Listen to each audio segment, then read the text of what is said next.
Rahim. Allah subhanahu wa ta'ala ıyık kitebi Allah'tan sözü bolğan Kur'an'da Sure-i Bakara'nın başında uşul ıyık kitep jönünde kıskaça düşünük berdi. Alif lam mim zalikel kitabu la rayba fih hudal lil muttaqin. Bu ayetlerden manisi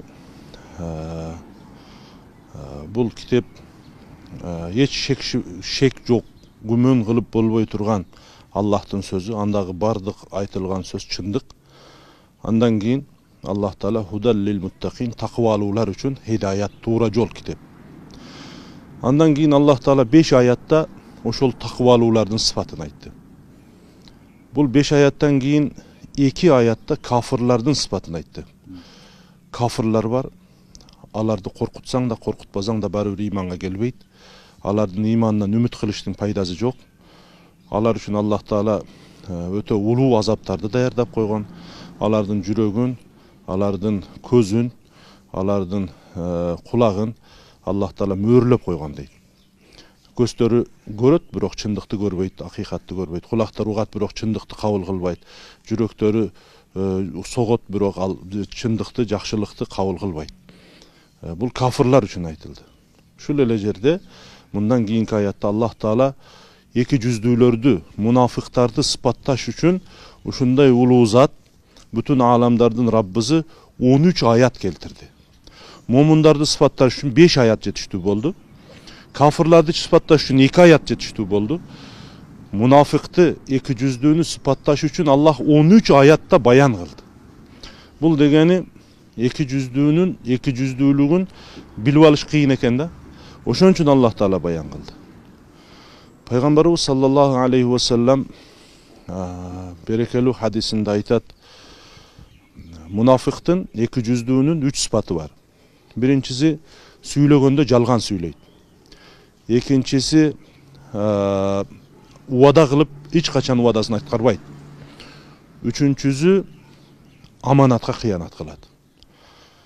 Bugün oşol sayasatçılarыбыз, oşol el başkarıp atkan adamlardagı %100 sıfatlar şular bolup kaldı.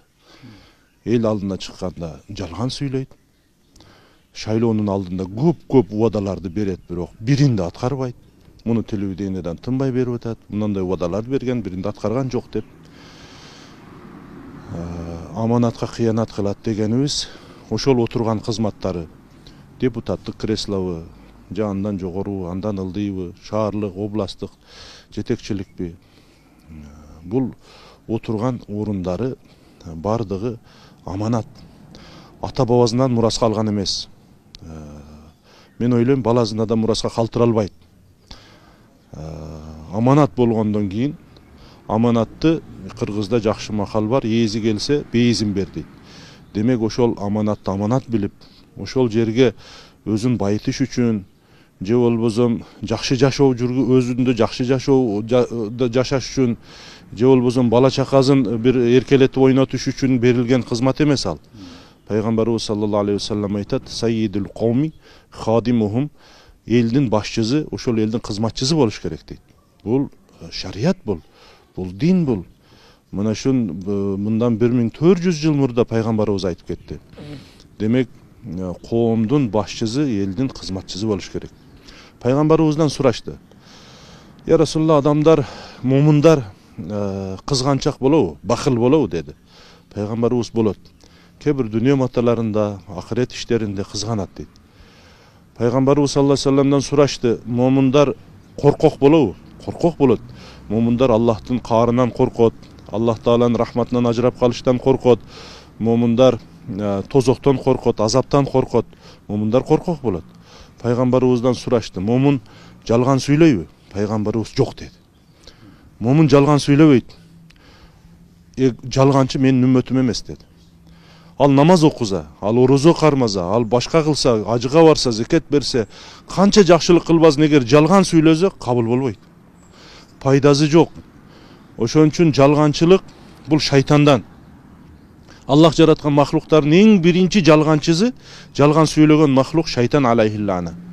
Шайтан шундай кылат экен да, адамды жалган сүйлөш ниет кылган адамга келип, birinchi жалганды таалим берет. Мындай деп койсоң алданып калат адамдар дейт. Анан биринчи жалганды сүйлөгөндөн кийин адамдардан экинчи суроолор пайда болот. Неге, кантип, кандай деген. Анан эми өзүң алдай бер деп таштап койот экен да. Болду, шуну менен жалганчы батып кетет. Жалганчылык оору. Жалганчылык жөн эле бир кишинин оорусу эмес, бул коомчулуктун оорусу. Эң жаманы жугуштуу оору. Бир жалгандын аркасынан экинчисин неге биринчи жалганын бекемдеш үчүн артынан катар жалган сүйлөшкө мажбур болот инсан. Ошон үчүн биринчисинде жалган айтпаш керек. Пайгамбарыбыз саллаллаху алейхи ва саллям айтат, чындыкты айткыла, эгер ачуу болсо дагы дейт. Садакалардын эң чоңу дейт, эң чоң садака залым падышанын алдында, залым жетекчинин алдында чындыкты айткан дейт да. Шу жерде бир хикая эсиме түшөт. Бир падыша аябай залым эле дейт. Элин шунча кыйнады, эч кимде жок нерсе таап бересиңер деди. Бирөөлөр айтты, бир жерде аябай сулуу аял бар экен, шуну алып берели. Жок дейт, паланчы падышанын андан да сулуу аялы бар. Эч кимде жок нерсе таап келгиле. Бир жерде учар ат бар экен, ошону алып келели. Паланчы падышада бар андай ат, мага учар аттын кереги жок. Кыскасы адамдар эмне кылышын билбей калды. Акыры айтты вазирлерин чакырып, бир ай силерге убакыт, бир айдын ичинде эч кимде жок нерсени мага алып келип бербесеңер, барыңар башынан алатам. Не кылды? Эл падышаны алдашка мажбур болду да. Не кылды? Жок эле нерсени палан мамлекеттен бир соодагерлер келген экен, шундай сонун мата алып келди дейт. Алып келди, бош сандыктын ичинен алып көрсөтүп атат. Жок эле нерсе. Элдин баары, сонун экен, падышаны алдашып атат. Анткени падыша ошого түртүп атат элин. Анан зор экен, сонун экен деп атат. Анан падыша мен көрбөй атам деп айтканда намыс кылып, сонун экен деди. Болду, бүтүн сарайдагы эң зор тигүүчүлөр келип падышаны өлчөп ченеп тиге башташты. Күндө келип өлчөп ченеп кетишет, тигип бир ай убакыт өттү. Элге жар салынды бир айдан кийин. Падыша эч кимде жок тонун кийип чыгат экен деп. Падышаны жуунтурушуп, жип жалаңач денесине жок тонду кийгизишти. Кут болсун, элдин баары башын жерге салып күлүп атат, шылдыңдап атат, бирок башын көтөрүп, кут болсун, эч кимде жок нерсе сизге насып кылды. Эч кимде жок мындай нерсе. Падыша селдесин кийип, жок чапанды кийип, мындай алганда жылаңач бойдон элдин алдына чыкты. Элдин баары күлүп атат, ылдый карап, бирок элдин баары, падыша кут болсун деп атат. Кут болсун дейишип атат да. Ошондо бир бала шымы жыртык, үстүндө кийген кийими кир, маңка заккан, колунда бир кара нанды тиштеп, элди аралап чыгып, падыша жылаңач го деп айтып койду да. Суроо туулат. Ким күнөөлүү? Элин ошол алдашка түрткөн залым падышабы? Же падышаны алдаган элиби? Же болбосо чындыкты айткан балабы? Ким күнөөлүү? Бүгүн ушундай болуп атпайбы? Чоңдор келиштен мурда көчөлөрүбүз шыпырлат. Чоңдор келиштен мурда эң жакшы жерлерибизди даярдайбыз. Мисалы үчүн президент келеби, премьер-министр келеби. Эң жакшы нерселерибизди көрсөтөбүз. Жаңы бир ачылышты кылып атканда, мына дүкөн ачылып атат, же мына жерде бир ишкана ачылып атат. Ошол жерди көргөнү келишет. Мына бузулуп жаткан көчөлөрүбүздү эч ким көрбөйт. Ал көчөлөрдөн жүргүзбөйт жетекчилерибизди. Эң тегиз көчөлөрдөн жүргүзөт.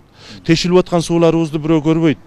Мисалы үчүн ошол мазлум, ач калган, жылаңач калган жетимканаларды, карыялар үйүн, же болбосо ошого окшогон бир кыйналган элди эч ким карабайт. Андайды көрсөтпөйт. Элдин бардыгы ошол жетекчилерди алдап атат. Анткени ошол жетекчилерге ошол жагат да. Ошол жагат, алдап койгула мени деп келет да. Мен кетип атам, бир нерсе кылып алдап жөнөтүп бергиле деген ниет менен келет. Булар ошол ниетке жараша келеткен алдап коелу деп күтүп алышат. Анан алдап жөнөтүп берет. Анан кийин чындыкты айткан элдер арызданса, бул элиң арызданып атат го деген эч ким жок. Ошон үчүн мен айтат элем, мына ушул декларация жөнүндө да кыска айтып кетейин да. Пайгамбарыбыз саллаллаху алейхи ва салламдын бир мубарак хадиси бар. Мен кана за малин фалюра минху асаруху дейт. Ким малы дүниөнүн ээси болсо, ким байлыктын ээси болсо, андан ошонун бай экендиги көрүнүп турсун дейт да. Неге? Муктаж адам барып, баяба бир кичине кыйналып калдык эле жардам бериң деп сурай алсын да. Кээ бир байларыбыз бар да, ого садака бергин келип кетет да. Ушундай акыбалда бир 5-10 сом берип койсом бекен, бечара кыйналып калыптыр дей турган акыбалда да. Бирок нар жактагы байлыгы эсеби жок. Андай болбойт. Кудай Таала бериптирби? Аллахтын алдында пайгамбарыбыз айтат, силер эсеп кылыныштан мурда эсеп бергиле өзүңөргө дейт. Өзүң эсебиңи кыл. Кудай берген байлыкты сен дүнөгө келгенде жип жылаңач, эч нерсең жок келгенсиң. Өзүң эле келдиң. Бир колуңда бир муштум алтының менен же бир ууч акчаң менен келген жоксуң. Allah Taala akıl berdi, pikir berdi, mal berdi, dünya berdi. Bunun bari sınoo. Anın bir nerseni alıp kete albaysın. Oşol kedeydi orop gömüp atkan ak kepinge 10 metr kete, 15 metr kete. Oşo ele bайды деле орап көмөбүз. Байды алтындан болгон табытка салып барбайбыз кабырга. Же кабырдын ичине бай экен бул деп бир төшөк салып койбойбуз. Жерге эле коюп кетебиз. Ушунун бардыгын моюнга алыш керек. Мунун бардыгын моюнга алгандан кийин ошол берилген малы дүнүйөнү аманат билип, элге, журтка, ушул мамлекеттин өзү өнүшүнө сарп кылса, тарыхты ошол берешендер, ошол жомарттар, ошол элдин жашоосун өзгөрткөндөр, өзүнүн жашоосун өзгөрткөндөр жакшы тарапка, ошол адамдар тарых жаратат. Тарыхта калайын, элим журтум мени эстегенде дуа кылсын, жакшы адам эле Кудай рахмат кылсын дейп мени эскерсин дейиш үчүн ошондой иштерди кылсын да. Анан басып коюлган байлык бул мураскорлордуку анык эмес. Бүгүн мен чөнтөгүмөн алып, ме деп бере алып атсам, ошол акча менин акчам. Менден кийин калып кеткен. Ал баламыкы, ал мураскорумку, ал не кылса өзү билет. Ошон үчүн мен айтат элем, Аллах Таала малы дүнүйөнү сарпташ үчүн берет. Жакшылыкка сарпташ үчүн берет. Сауна ачып, наркоман болуп, ичкилик, жанагындай эч кимге кереги жок тойлор, бул нерселер туура эмес. Кээ бир байларды көрүп атабыз да, 20 миң, 30 миң, 40 миң доллар сарп кылып, ошол мурду пучук кара тору баласын эле үйлөндүрөт. Ошондой бир көзү чыйчык эле кыргыздын кызын турмушка берет. Анан ошончо чоң пул малды сарп кылып, каяктагы бир жанагы артисттерге ошончо пул малды сарп кылып берип атат. Ошол эле айылында, коңшусунда, тууган уруктарынын ичинде аш жылаңач кыйналгандар бар. Мен ойлойм, акыркы убактарда элибиздин аң сезими бузулуп кетип баратат. Бул баягы илимий тил менен айтканда деградация дейт экен да. Акырындан барып, адамдар ошол аш көп болсо, каада көп болуп, акчасын каяка сарп кылышты билбей, жеңил жол менен иштеп таппаган нерселерди ошондой нерселерге сарп кылып, ага тең элем деп кедей экен багал. Мына азыркы күз убакыты болду, канча той, канча аш, канча тиги бул. Мен той аш болгону жаман деп айтпайм. Бирок канча чоң исрап болуп атат. Канча чоң исрап, канча балдар контрагын төлөй албай, окууну бүтө албай жүрөт. Окуу жайлардын бардыгы паракорлукка толуп кетти. Бул нерселердин бардыгы көз көрүнө эле нерселер. Анан эмне үчүн бул нерсени көрүп туруп жокко санап, билип туруп тетир карап кетип атканына таң калам. Сөзүмдүн акырында бир нерсени айтмакчымын. Пайгамбарыбыз саллаллаху алейхи ва саллям айтат: "Силер жаман ишти көрсөңөр, колуңар менен кайтаргыла. Колуңар менен кайтарбасаңар, тилиңер менен кайтаргыла. Айткыла эч болбосо. Эч эле болбогондо жүрөгүңөр менен жаман көргүлө. Шу туура эмес болуп атат деп жаман көргүлө. Жүрөгү менен жаман көрүп эле чектелген адам эң иманы сус адам дейт. Иманы бош адам ошондой кылат дейт. Иманы баягы аз адам ошол ишти кылат дейт.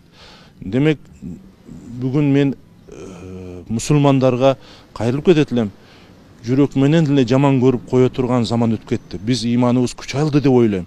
Мечиттерде канча адамдар, жаштар, мусулмандар намаз окушуп атат, зекет берип аткандар бар. Ажыга, мына жылыга жай жетпей калып атат, керек болсо ажыга барам дегендер мусулмандардын ичинде. Демек, бул биздин иманыбыздын, коомдун иманынын көрсөткүчү, иншалла. Эми сыпат тарапка өтүшүбүз керек. Пайгамбарыбыз саллаллаху алейхи ва салламдан сурашты: "Я Расулалла, имандан не пайда алабыз биз?" дейт да. Имандан ала турган пайдабыз эмне? Пайгамбарыбыз саллаллаху алейхи ва саллам: "Имандан ала турган пайдаңар сулуу ахлак" дейт. Мусулмандардын эң сулуу ахлакы чынчыл болуш керек. Мусулмандардын эң сулуу ахлакы убададын үстүндө туруш керек. Мусулмандардын эң сулуу ахлакы аманатка кыянат кылбаш керек. Башкача айтканда, мунафыктыктын, эки жүздүүлүктүн тетиризи момундук. Эми биз момун болушка аракет кылышыбыз керек. Сапатка өтүшүбүз керек. Биздин басканыбызда, турганыбызда, жүргөнүбүздө, сүйлөгөнүбүздө, кылып аткан ишибизде, соода сатыгыбызда, иштеп чыгарып аткан нерсебиздин бардыгында сапат болуш керек. Биз бу дүйнөгө жакшылык уругун чачканы келгенбиз деди бу Абдул-Кадир Жилани деген аулия.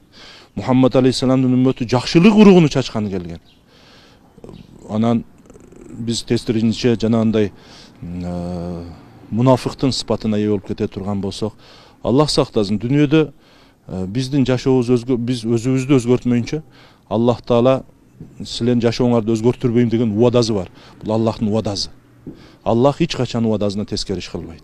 Силер жакшы тарапка өзгөрсөңөр, жашооңор жакшы тарапка өзгөртөт. Жаман тарапка өзгөрсөңөр, жаман тарапка өзгөртөт. Биз жалганчы болсок, үстүбүзгө жалганчы падышалар келет. Алар жалганчы болсо, эл андан бешбеттер жалганчы болот. Алар эки жүздүү болсо, эл ошондой болот. Алар аманатка кыянат кылса, эл андан бешбеттер кыянатчы болот. Баткакка баткандан бир нерсени айтайын да, бир адам буту менен баткакка түшсө, кайра чыгып бутун жууп тазалап албай турган болсо, бир күнү башы дагын батат баткакка. Бир күнү келип ошол батып отуруп баш дагын батат. Бут эле калып кетпейт баткакта.